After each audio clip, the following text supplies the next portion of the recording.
Thank you for your time, man. No, thank you. I appreciate it. I really appreciate it. And thank you for all your beautiful work over the years. It's been nice to witness and consume as just a regular person in the world. Oh, man. Thank you. You're very sincere. It's very nice and refreshing and also slightly uncomfortable. Yeah, sorry. No, don't. I know you're married, so I'll keep it just as sincere. You know, we won't get physically sincere because that can be, it's outlawed in some territories. But no, thank you for your time, man. And yeah, thank you for all the cool work and helping us think and stuff like that, just as viewers, you know. Yeah, it's funny how sometimes like life or God or whatever uses like a person as like an instrument, you know. And yeah, you just have such a great way of like, yeah, just being able to do something that so many people can't do, but then it helps us, the rest of us, reflect on how we do things and live. So does it make any sense even? It's very nice. I mean, I don't know. All I'm hearing is, all I want to say is like, no, everyone can do it. I don't have anything special. Okay. I don't do anything special. Well, you're a lucky guy then. Yeah. You've been fortunate. Yeah, I've been very fortunate. Yeah. I've worked with great people. As an actor, are you thinking like in each scene, are you thinking I have to embody all of these like little tributaries or at once? Or do you take that like scene by scene or moment by moment? What's that like? Because I mean, it got so intense just as a viewer. You're like, I don't even know if I can watch this, much less trying to be the guy who's, spreading the jam, you know? Mm-hmm. I think it probably, I think it changes. Like I think there are days where you're probably hyper aware of the arc and you're kind of like following this trail that you're creating. And there's other days where that gets in the way and you just go like, shut the fuck up and just like listen to what this other person's saying right in front of you and just react to that. Like we're not in our own lives, we're not always aware of like our arc, right? So I think it's like you're just trying to balance it out. And sometimes you can be so in the moment that you forget that it's like you just came, we're shooting the scene in 6 weeks, but you just have come from whatever. It's intense emotional situation and now you're coming to this scene. We have to carry that over. So I think that it changes us, like something that is just like alive and moving and changing. And of course, you have like a partner, which is the director, and in this case, the writer-director, Ari Aster, who just like knows the script, obviously, inside and out, and the characters. And we had been going through the script, for a year prior to shooting, where we'd get together. I think we were actually in New York primarily, and just read through the script and talk about things. So you're kind of going through and you're developing the character, and you're following this kind of plan that you have sometimes in your head. Some things you've discussed, some things you're just spontaneously coming up with. And then you just hope for the best. You just go, at some point you go, well, because here's the thing. This is the crazy thing about it. You'll have this fucking plan that you're like, I'm fucking clever. I figured this shit out. It goes from this scene. Then I go do that in that scene. I'm doing that in that scene. And you have this brilliant fucking plan. And you're like, I'm kind of like a genius. Yeah. And then in editing, they'll like pull 2 of those scenes out, like take them out or like put them somewhere else. And then it's like, it's much better. And you're like, I'm not a genius. I don't fucking know anything. Like if this shit works, it's because the fucking director is making this work. Yeah. So like it's like, it's something very humbling about that process, right? And you have to do the work. You have to do the work as if every moment is part of this character's life. And then there's moments that aren't even in the script and on screen that you're trying to, I don't know, think about and feel and kind of like take on as your experience. But you don't really know what's going to end up in the movie. So yeah, it's a pretty cool experience. It's kind of like life. Yeah.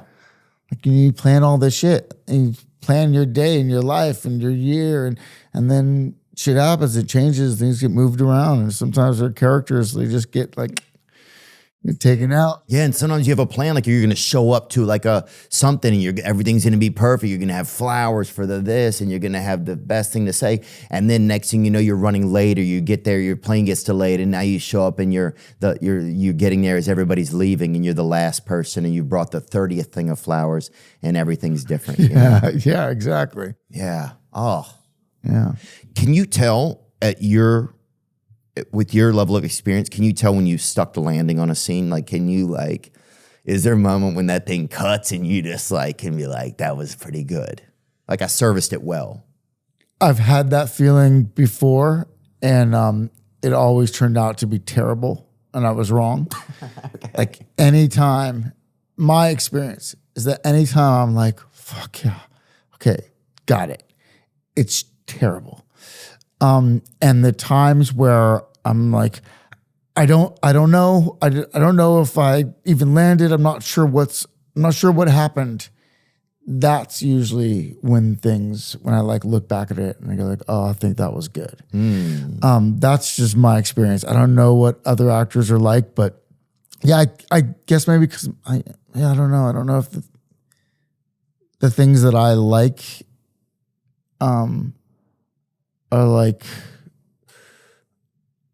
capturing something that's like feels like intangible and hard to define, and like when you kind of like nail it, I don't really like that kind of acting, or maybe I'm not good at it. Like Yeah, maybe there's a sense of bravado that comes with that that's not as true to life, you know? Because it's very rare in life maybe that you just feel like you kind of nail it, probably.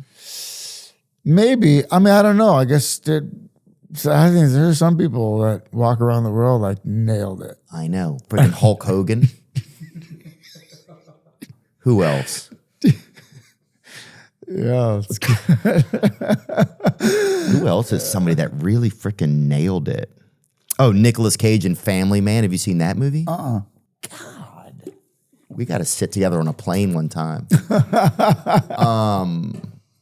You know what was interesting about, and thanks for talking about this with me, man, because it's, it's just cool to get to like it's rare you get looking at a piece of art and you get to talk to the paint, you know? You start the process almost like an audience member yourself, because you're kind of outside this thing looking in, you're reading the script, and he's kind of like, it feels like it's like this character over there, you know what I mean? And you're trying to get to it or bring it to you or whatever that process is, I don't fucking know.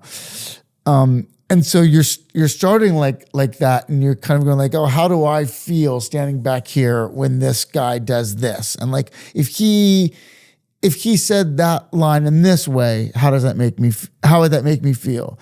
And then like somehow throughout this like process, you hopefully start coming together and kind of merging to some point where it's not me standing outside of the character saying, not in like some bullshit like I'm the character way, but just like you're just hopefully experiencing something versus like telling an audience what they should feel. Right. And I think ultimately the director's probably most responsible, is totally responsible for telling the audience how they should feel. Right. So I think it's part of me is like to take on the experience and be honest in that moment. So you have to really trust that director then, huh? Oh yeah. Fuck yeah. Fuck. Ari's outside. I think he does not want to be mentioned in here. He's trying to edit from outside. He just bleeped his own name out. Dude, that's fascinating. Totally. Wow. Yeah. But that just shows you how locked in he is to being on the ones and twos. A lot of times with acting, the actors get blamed for when things go bad, right? I feel like as a viewer, you're like, oh shit, you know? Right. Like Rodney Dangerfield sucked in that, you know, or whatever. Well, yeah. But it's really the directors. The director doesn't take as much heat, I don't feel like. Well, so the actor is the one that you're looking at. So like, if you're like hating a movie and you're just looking at somebody's face, you're just going to blame them, right? Yeah, that makes sense. But conversely, like if you're also like, this rules, this is have the best time, they get the credit, right? So like actors oftentimes, I think more often than not, the actors are getting credit and the director's like, I fucking made all of this work. Yeah. You fucking grateful shits. It must be like very frustrating to Like be a a director. parent almost with a child. You're like, this fucking thing looks handsome because I chased that lady down the street. Yeah. And he's just wandering around here with his good looks, fucking hiding important shit in the backyard. Yeah. Because we bought him a shovel for his birthday, right? No, like exactly. Yeah. And I mean, you're talking about, you're having multiple takes to choose from, right? Yeah. And so, director's going through, and ultimately with the editor selecting this take, sometimes they're pulling the audio from another take they're putting in there. Just like what lens is used and how it's lit and the angle and whether you cut to a wide shot or you're close, like all of those things, it just happens. Like even for me, I just watch a movie also. Like I'm not aware of that all the time. yeah, it's a good point. It's not like you're a wizard watching it or something. I'm definitely not a wizard watching it. Yeah. But so I imagine it's very frustrating, for them. And I think anyone that's in the business knows this, right? So when the movie doesn't work, even if the general public is like, fucking so-and-so sucks. Yeah. The director probably knows that they really mean them. And so they carry that. I think it's probably I imagine it's the hardest job. Being a director. For making movies. Right. Yeah, the hardest job. You haven't directed. No. Did you ever think about it sometimes? Are there moments where you're almost there? I don't know that I like to delegate, and I'm really indecisive. Oh, yeah. It's like particularly under pressure, and it feels like there's a lot, you're constantly under pressure, I think, as a director, right? But I don't know. I think what's appealing about it, the idea is the collaboration with all of like the heads of the different departments. As an actor, you're collaborating with costume and hair and makeup and like props and stuff, and then of course the director, but like the director is just like everybody, and that sounds nice and appealing. I don't know, it might be a pain. Like oftentimes, they're like, I'll call you back, but I have to choose which forks we're using for the dinner scene. Right. You're like, which fucking forks? There's 5 forks to choose from, and I got to choose which one we're using. Yeah. That kind of sucks.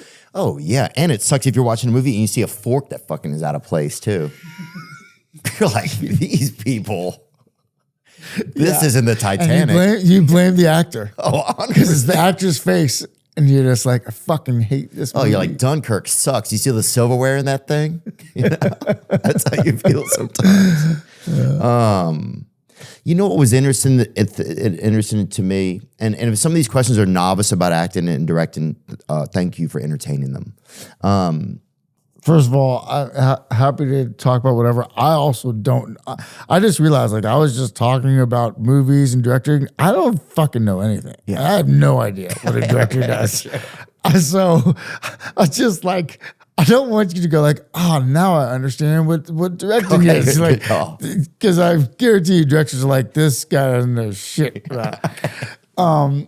So I just want to clear that up. Yeah, dude. Well, he's got some ideas. I'll tell you that. I'll tell you that about him. Well, you didn't walk in here like you definitely like had brought the weather with you. You certainly came in here like a victim of the storm, or just like a regular guy who just gotten. You came. Yeah. Anyway, go on, sir. No. Let me educate you here, Theo. Yes, sir. Let me teach you about filmmaking. When it comes to acting,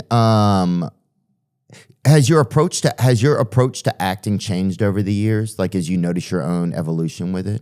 And if you get tired of talking about acting, we can talk about something else. Has my approach changed? I don't. Maybe and maybe not. I don't know. I don't think so.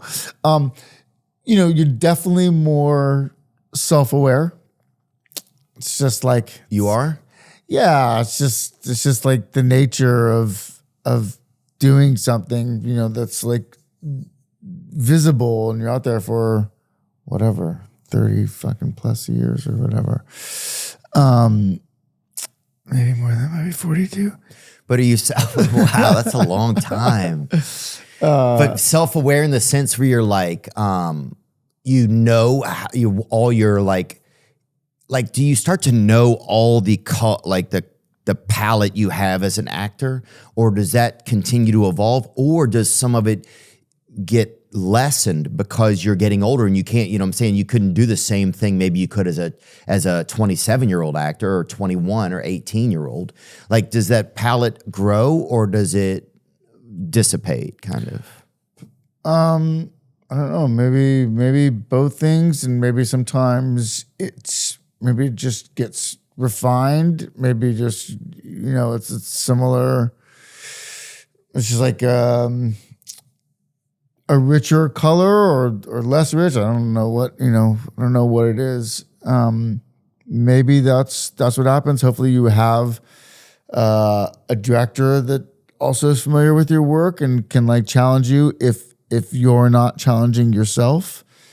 But I think like, you know, it's like, I don't know, but I imagine, you know, it's like when you're, you know, it's like a 20-year-old basketball player is coming out and, you know, he's just going for it, trying to make a name, right? He's just doing the thing. And at some point he becomes known, you know, he's suddenly like one of the guys on the team.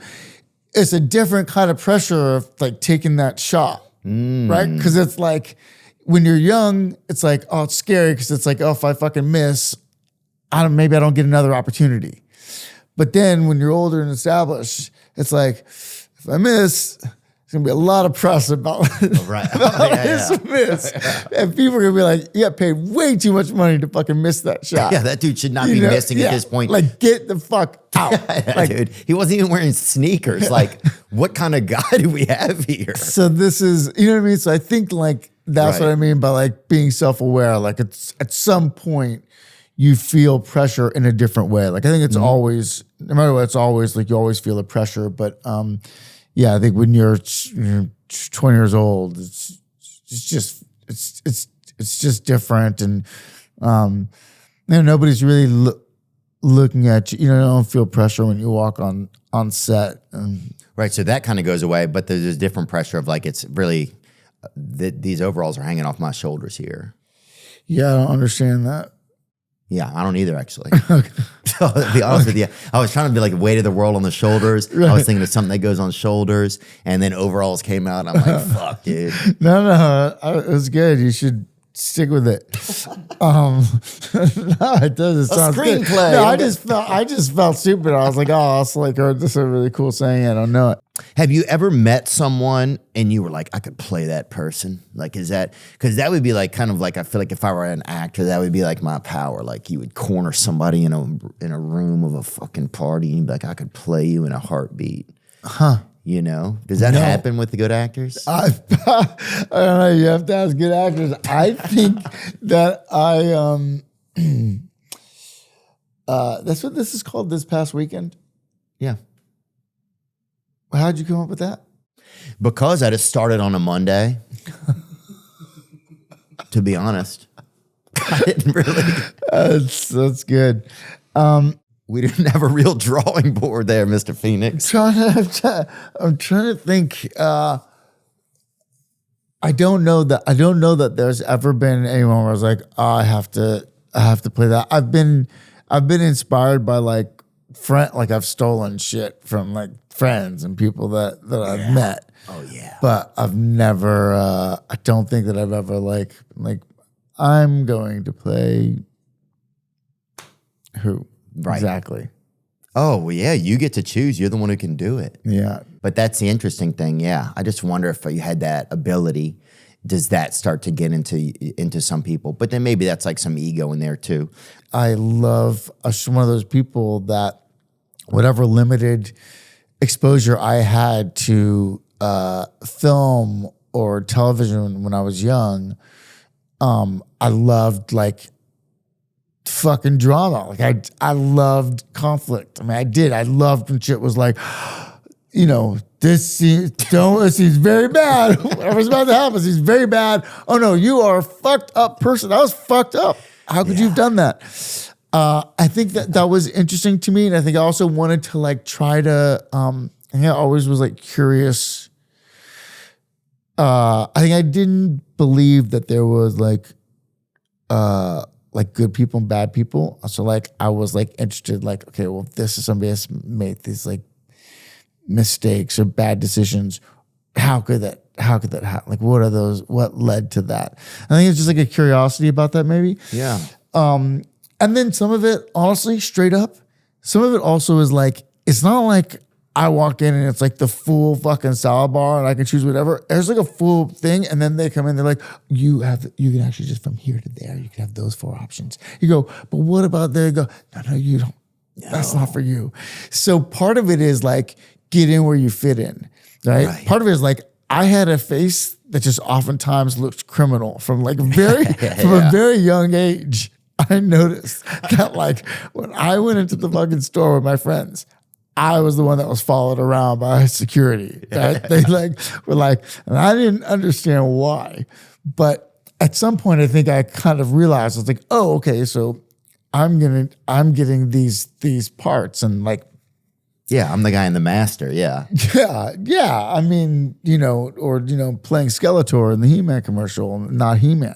Oh, that's what you're saying. You're like, oh, this is kind of interesting. Yeah. I mean, so part of it is like, that's just also the reality, right? Oh, and there's things where you're like, oh, but I can do that. I want to do that. And they're like, no, you can't. No. And in some ways, maybe they're right. There's also like a point where you're like, okay, how do I achieve that thing that I'm chasing there in this thing? Like, maybe that's the better route for me. Like, maybe that's the more honest thing. And like, I'm chasing an idea that I think that somebody maybe has of me as an actor, and I want to dispel that. No, that's not what's important. But maybe it's valuable to like chase that quality, but through this character's experience. That's fascinating, dude. Like the Joker. Yeah, like I could totally see exactly what you're talking about. Like, and I'm thinking a lot of times in life we have we're chasing an idea of ourselves or a projection that we thought someone else had of us, or even just the archetype. I can't even freaking remember that word, dude, from freaking science or whatever. The archetype of what we think something is, you know, like the high school quarterback or the prom queen. Yeah. And for our whole life, we're like, instead of being like, well, why don't I just fucking put on this comfortable shoe that fits? Or why don't I try to be the quarterback, but he's in the fucking school play and he doesn't have a football, right? Yeah. And he's fucking lives in a dungeon or whatever. And he has a hunchback. Because it's probably good to like challenge yourself and challenge expectations, right? To not just go like, oh, I guess I'm just that and I'll just be that, right? Yeah. Like I think I did have an ambition, but really my ambition was about like an experience. I felt like I don't want my experience to be limited. Like that's not fair. That I don't want to just play this role in this way. Like I want, my appetite was bigger than that. Like it was bigger than I think what I was told. I remember when I was young, I remember doing this movie and that one of the other actor was talking to the director and he was like, wouldn't it be cool if, you know, Joaquin did, you know, this kind of movie, you know, kind of like so-and-so. And he mentioned this other actor that was like my peer who was like the actor, right? Yeah. And the director was like, yeah, but I mean, Joaquin is no so-and-so. Like, and he was like, and the other actor was like, dude, that's so fucked up to say. The director was like, oh, no, I mean that in the best way. Like you're a character actor. He's no Fred Armisen. Character actor, is like kind of code for like, you can't really, like you're never gonna really get there, but you'll work. And that fucking pissed me off. Yeah. But here's the thing, but it pissed me off because I was like, No, I have more like that's not. There's more that will come out. That will come out of me, and I just. But I think I ultimately appreciate it because it made me go like, well, how do I find that way? Like, how do I find more? And yeah, I'm not going to be able to get in this door. And like, yeah, I shouldn't play the quarterback. Like, it doesn't make sense. Like, if I walked out, then you're going like, well, this team, unless it's like, the defense is going to be on the field a lot. Yeah. If this guy's a fucking quarterback, it's going to be. Unless it's like some 80s school comedy, like kids comedy, where like they're a disaster. Yeah. You know, maybe that version of it. Yeah. Or unless they like siphon in a unique quarterback from another realm, kind of. Right. And his thing is, by the way, let's not give away too much because maybe this is something we should work on. But no, I think there was something else you said in there, and I forgot what it was a second ago. But it was really profound about, or it was as profound as people can be in a fucking motel somewhere. But it's a hotel. You're right, actually.